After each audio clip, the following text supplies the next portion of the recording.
Ever wondered what your body's trying to tell you? Or why that little ache won't go away?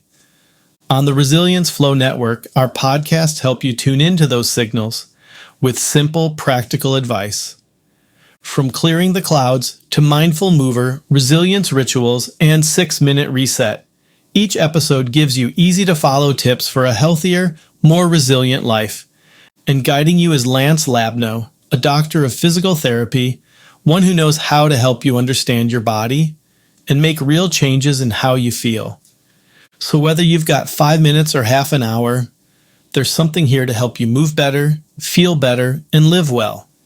Take a step toward a healthier you, and subscribe to all of our podcasts on the Resilience Flow Network on Apple Podcasts, Spotify, or wherever you get your podcasts. Welcome to Clearing the Clouds. I'm Lance Labno, your host for this series, and I'm thrilled you're here. In this podcast, we're diving into life's mental and emotional challenges, those clouds that sometimes block our path to clarity. Each episode will bring you insights and tools to help recognize, understand, and manage these clouds, so you can find calm and confidence even when life feels foggy. Think of today's episode as your first lesson in becoming a mental meteorologist. We're not just spotting the storm, we're learning how to forecast our own mental weather. Whether it's a quick drizzle of doubt or a full-blown thunderstorm of stress, we'll help you prepare so you're not caught without an umbrella. And let's be honest, nobody wants to be that person sprinting through the rain without an umbrella. So grab your raincoat, because today we're spotting the clouds before they pile up. Why does this matter? Because if we don't recognize these clouds, they build up, like those unread emails we all pretend we'll get to someday. Before you know it, you're stuck in a fog of stress and doubt. But here's the good news. Understanding them is the first step to clearing them. Let's get started by breaking down our mental weather, beginning with the loudest cloud of all, stress. All right, let's talk about stress, the loudest, most dramatic of all the clouds. If stress had a personality, it'd be that intense friend who freaks out over everything. It's like a thunderstorm that shows up uninvited and makes a big scene. Picture this, you're trying to send a simple email, but stress sneaks in and suddenly you're overthinking every single word. Did I sound too direct? Should I add a smiley face? Wait, no, that's too casual. Stress can turn the simplest email into a literary masterpiece that takes 20 minutes to compose. Let's do a quick cloud check. Take a deep breath. Now scan your mind for anything that feels urgent right now. Is there a tiny voice saying, "You need to do that now"? Just tag it as a stress cloud. You don't have to fix it, just notice it.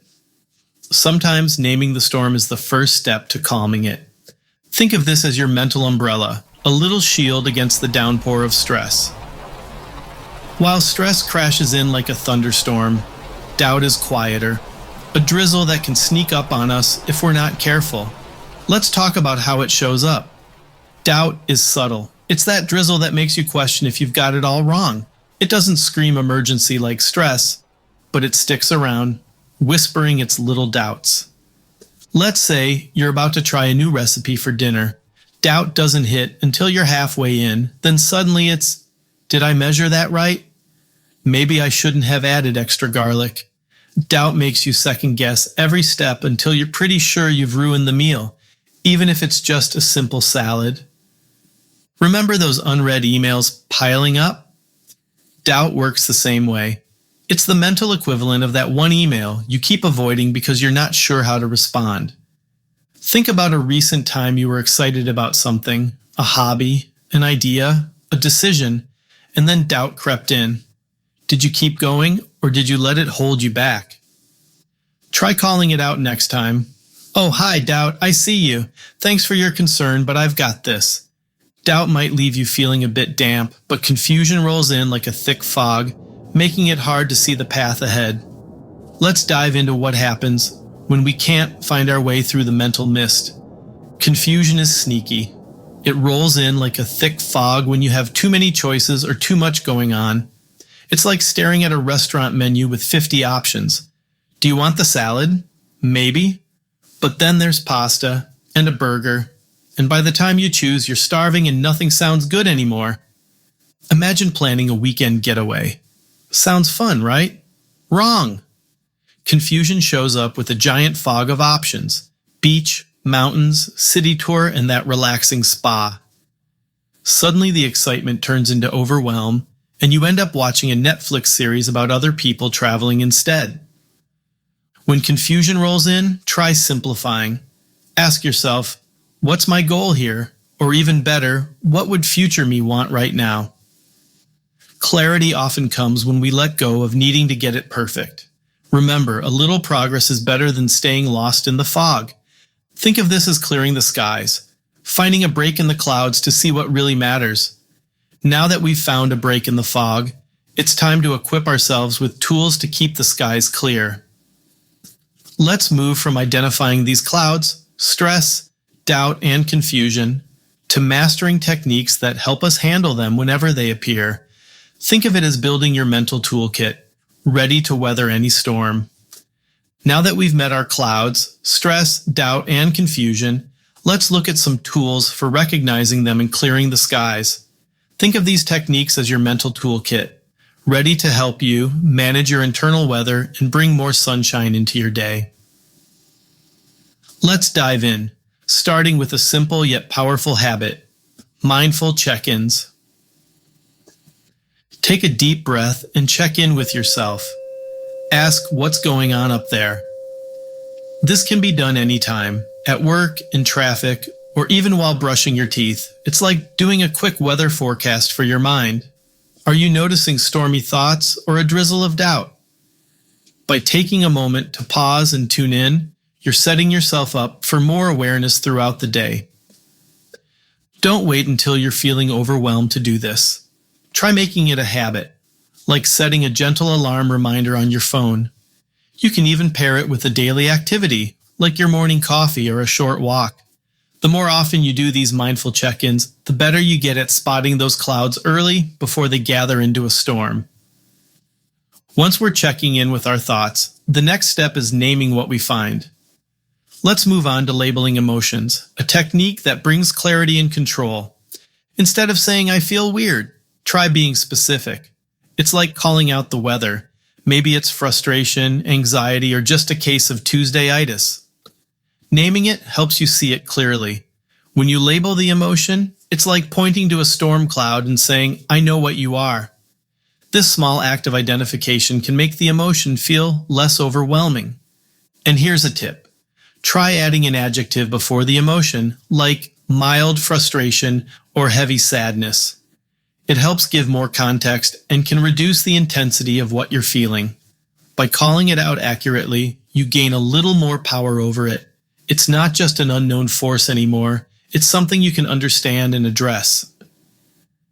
Now that we've named the clouds in our mind, let's take it a step further by writing them down. Journaling can be a powerful way to track these patterns. Journaling can be your mental weather log, a place where you jot down your thoughts and track your emotional weather patterns. Writing things down helps reveal recurring clouds, like stress that seems to show up every Monday or doubt that creeps in before you start a big project. The act of writing itself can be therapeutic, helping you process and release those swirling thoughts. To take it a step further, try using a simple format. Write down the date, the main emotion you're feeling, and what triggered it. Over time, you'll start to notice trends. Maybe you realize that certain tasks always bring a cloud of stress, or you find that doubt pops up after you've had a tough conversation. With this awareness, you can start planning your day better, avoiding potential triggers when you can, and preparing for them when you can't. Try a gratitude journaling twist as well. After noting down any negative thoughts or patterns, end your entry with 1 or 2 things you're grateful for. It's like adding a ray of sunshine to your mental weather log, balancing out the clouds. Now that we've captured our emotions on paper, let's focus on how we can treat ourselves with kindness when those clouds linger. It's time for a self-compassion break. When you're under a mental cloud, take a self-compassion break. Pause and say something kind to yourself, like, "Hey, it's okay to have cloudy days. I'm doing my best."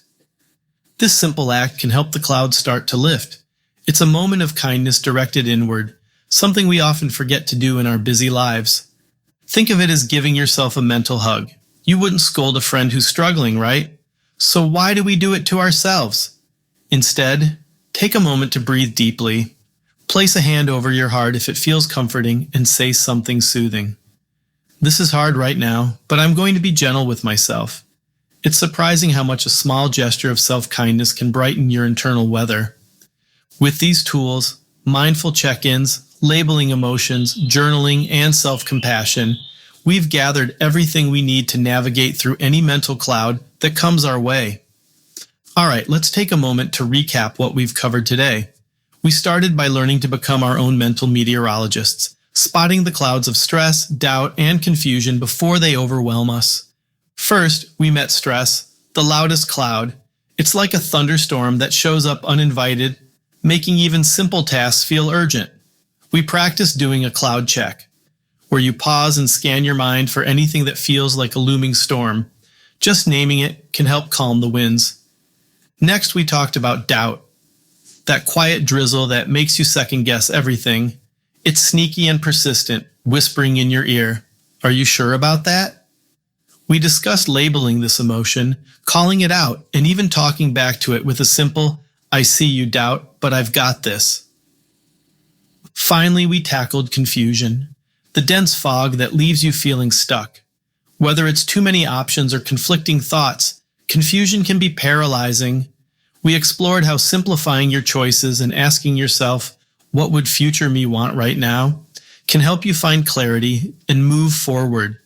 And then, we equipped ourselves with some powerful techniques, mindful check-ins, journaling, self-compassion breaks, and visualizing clear skies. Each of these tools is like a ray of sunshine, helping you break through the clouds and see the path ahead. Remember, spotting and naming these mental clouds isn't about making them disappear instantly. It's about recognizing their presence and giving yourself the tools to navigate through them. It's okay to have cloudy days. They're part of the weather of life. What matters is that you know how to handle them. Thank you so much for joining me on this journey. I hope today's episode gave you a few laughs and some valuable tools to help clear those clouds when they start gathering. Remember, clouds may block the sun, but they also bring the rain that helps us grow. Next time, we're going behind the clouds. We'll dive deeper into what's really causing these storms and how we can clear them for good. Until next time, keep an eye on the sky, remember your umbrella, and know that you're in control of